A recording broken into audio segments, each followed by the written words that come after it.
Sasagutin ang inyong mga katanungan. Diretsahan. #palatanong. Pagkat may pala. Mula kay Carla.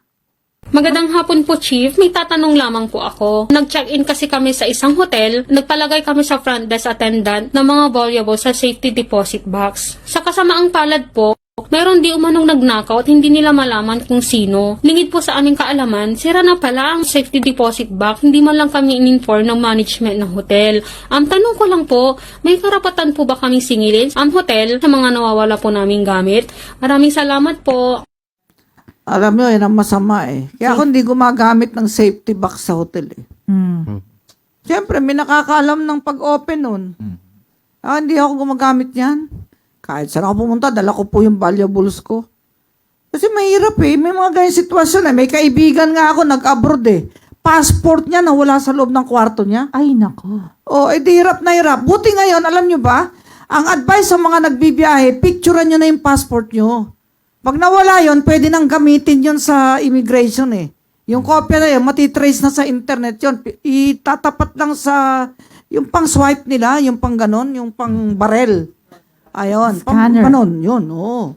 Kasi ang hirap talaga. Ano ba masasabi mo dyan, JC? Salamat po, Chief. Ate Carla, ang kasagutan po sa inyong katanungan ay makikita po sa Article 1962 at Articles 1998 hanggang 2001 po ng ating New Civil Code, kung saan nakasaad po na nagkakaroon po ng kontrata ng deposit kung ang isang tao ay tumanggap po ng isang bagay mula sa ibang tao na may obligasyon na pangalagaan ito at ibalik sa may-ari.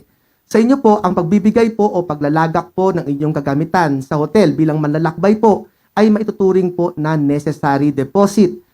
So bilang depositary, ang hotel po ay may obligasyon na pangalagaan ito at ibalik sa inyo. May pananagutan din ang hotel kung sakali man pong mawala ito, maliban na lamang kung wala pong, o maliban na lamang po kung hindi po ito maiiwasan o yung tinatawag po nating force majeure. May pananagutan din po ang hotel kung sakali man pong manakaw ito, maliban na lang kung yung salarin po ay hindi po gumamit ng dahas o armas. Base po sa inyong isinalaysay po, hindi po natupad ng hotel ang kanyang pananagutan o ang kanyang obligasyon na pangalagaan ang inyo pong kagamitan. Kaya mananagot po siya sa kanyang kapabayaan sa pagkawala po ng inyong gamit dahil po malinaw sa salaysay po ninyo na hindi po gumamit ng dahas o armas ang nasabing salarin. Tandaan lamang po na yung paglagak o pagdeposit po ng gamit sa hotel ay kailangan meron pong notice o declaration po sa nasabing hotel.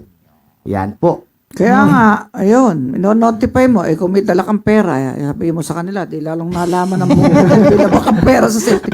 Kaya nga po, ingatan po natin ang valuables natin. Yes. At kaya nga iba, ang baon lang credit card walang cash. Kasi mas safe yun. Ngayon, ang danger naman minsan, nahack yung credit card mo. Talagang maraming panganay, be vigilant of our rights.